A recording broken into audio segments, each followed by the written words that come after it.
Yes, nongeye kuguhereza ikaze kuri YouTube channel. Kuri uyu mwanya rero hari ibyemezo inama y'abaminisitiri yaraye ifashe by'umwihariko bireba abanyarwanda bose. Ngira ngo niba uri mushyashya kuri YouTube channel, icara ubanze wumve ibi byemezo iyi nama y'abaminisitiri yaraye isohoye. By'umwihariko ibi byemezo biraza kujyana n'imishahara imwe n'imwe y'abakozi ba leta, ndetse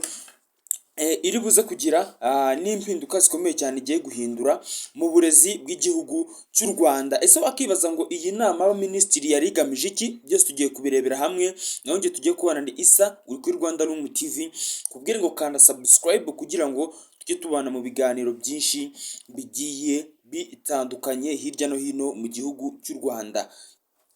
Nkuko nabikubwiye rero, tugiye kugaruka ku byemezo by'inama y'abaminisitiri yaraye ifashe. Inama y'abaminisitiri ikintu cya mbere yaganiriye ku buryo uburezi bw'u Rwanda bugiye gutezwamo imbere, haba mu bigo bya kaminuza, by'umwihariko mu bigo bya segonderi. Ibigo bya segonderi bicaye basanga hari ibibazo byinshi bagomba gukemuramo, by'umwihariko nko gusimbuza amasomo ayandi, bagafata mu gihugu cyose ibigo byiga bitaha bikajya byiga amasekisiyo asa, ku buryo tuzajya usanga ngo hari ibigo byiga bitaha byiga amasomo y'amasayansi, ahubwo amasomo y'amasiyansi bakajyana mu bigo bikomeye hirya no hino mu gihugu cy'u Rwanda bifite amalaboratwari azajya abasha gufasha abanyeshuri kwiga neza, ndetse no gutunganya bimwe mu byo baba bize babishyira mu bikorwa. By'umwihariko nk'urugero twafata, usanga nk'abanyeshuri bize mu bigo biga bataha, ariko umunyeshuri yize nk'isomo ry'ubunyabitabire, afite ubushobozi bwo kuba yakora isabune, ariko ikigo yizeho ntabwo cyabasha kuba cyamuhereza ubufasha bwo kuba yabona aho yakura produit yakoramo iyo sabune, bigatuma umwana yiga ibintu akarangiza abizi, ariko nta gihe na kimwe yageze akora umwitozo wo kubishyira mu bikorwa. Iki kibazo rero abaminisitiri bararebye, by'umwihariko abashinzwe uburezi, barasanga uburezi bw'u Rwanda bugenda bigura intege, kubera ko usanga abana benshi biga ibintu bitazanabagirira umumaro. Kuri iyo mpamvu igihugu cy'u Rwanda cyahise cyemeza ko mu mashuri yose bagiye kuzajya biga, uzajya usanga byibuze mu kigo muri segisiyo ebyiri zaba zihari cyangwa eshatu, uzajya uhasanga segisiyo iri buzigisha abana, ariko ugasanga ibyo biga birimo n'ibintu bijyanye by'umwihariko n'imyuga, kandi bazajya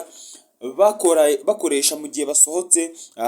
mu bigo bagiye mu buzima busanzwe. Kubera ko igihugu cy'u Rwanda cyarebye kibona nta kazi cyazabona cyazahereza abanyeshuri bose barangije kwiga, bahita bafata umwanzuro w'uko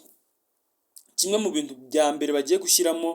imbaraga ari uko abanyeshuri bagiye kujya biga ikoranabuhanga ku buryo buteye ubwoba, ku buryo umwana azajya asohoka azi gukoresha buri kintu cyose kijyanye n'ikoranabuhanga, by'umwihariko izi mbuga nkoranyambaga. Kubera ko igihugu cy'u Rwanda, by'umwihariko minisitiri ushinzwe iby'ubukungu yararebye abona urubyiruko rwo mu Rwanda abenshi bakoresha TikTok, bituma batangira gushakisha uburyo badiringa na TikTok company, uburyo nyine yahereza urubyiruko rwo mu Rwanda monetize, cyangwa se bakabemerera kuzajya babona amafaranga ya TikTok mu buryo bumwe cyangwa ubundi, hatarimo uburango bwa live, bagatangira kujya bahemberwa amavideo bakoze. Kubera ko abana bose barangije kwiga ubasanga kuri TikTok bafite abafollowers benshi, bakora ibintu byinshi bishimishije, ariko ibyo bakora n'ubundi biragaruka ntibigire ikintu bibamarira. Iki ngiki nacyo bakirebyeho babona ko igihugu cy'u Rwanda bagomba kugiteza imbere, ari niyo mpamvu leta y'u Rwanda iri kugenda ifungura amashami hirya no hino y'imyuga. By'umwihariko nubireba nk'iwanyu mu bigo bitanu bihari, by'umwihariko byigisha bya segonderi, uraza gusangamo nk'ibigo bibiri cyangwa se kimwe by'umwihariko cyigisha ibintu bijyanye n'imyuga. Ibi ngibi bikaba byaratumye igihugu cy'u Rwanda, abaminisitiri baraye bemeje ko bagomba gufungura ibintu byinshi by'amashami agiye atandukanye, harimo nk'ishami rizajya ryigisha ibintu bijyanye ubugeni, by'umwihariko gukora ibibumbano, ariryo bise arts, aho bazajya bigiramo literature, bigiremo ubuvanganzo, bigiramo n'ibindi bintu byinshi bigiye bitandukanye bizajya bifasha abanyeshuri b'u Rwanda kuba bakiteza imbere, cyangwa se bagira icyo bazajya babona, by'umwihariko barangije kwiga. Kuko nk'ibihugu byacu duturanye by'abaturanyi usanga nk'ibivaza bigurwa ku buryo buteye ubwoba, by'umwihariko nko mu gihugu cya Congo wafata urugero ukareba nko mu bihugu bya Uganda, bya Tanzania, nubwo ari ibihugu biteye imbere cyane kurusha u Rwanda, ariko naho iyo bigeze mu bintu by'ubucuruzi usanga buri muntu wese aba afite umwihariko we n'icyo arusha abandi, ku buryo usanga buri wese aba agomba kumukenera. Iyi nama y'abaminisitiri yemeje ko ku buryo bwo gukemura ikibazo cy'ubukungu mu gihugu cy'u Rwanda ari ukubanza guhereza uburezi bufite ireme urubyiruko rw'igihugu cy'u Rwanda, by'umwihariko bakabigisha ibintu bizagira umumaro kandi bizagira n'icyo bibafasha ejo hazaza. Ibi ngibi rero akaba ari amahirwe y'uko mu gihugu cy'u Rwanda abanyeshuri bagiye kuzajya biga amasomo by'umwihariko arimo icyongereza gikakaye kandi gikarishye, ku buryo umwana azajya asohoka ari able yo kuba yasoma, niba ari ikoranabuhanga yize agasohoka azi icyongereza, kubera ko n'abarimu batazi icyongereza cyangwa se bakivuga bapipiza bigisha wumva nyine bitagwamo neza. Leta yabategetse kuba baba bitegura, by'umwihariko abatsinzwe ikizamini cy'icyongereza igihe bakoraga icy'akazi, by'umwihariko biga muri segonderi, ikaba iri kubategurira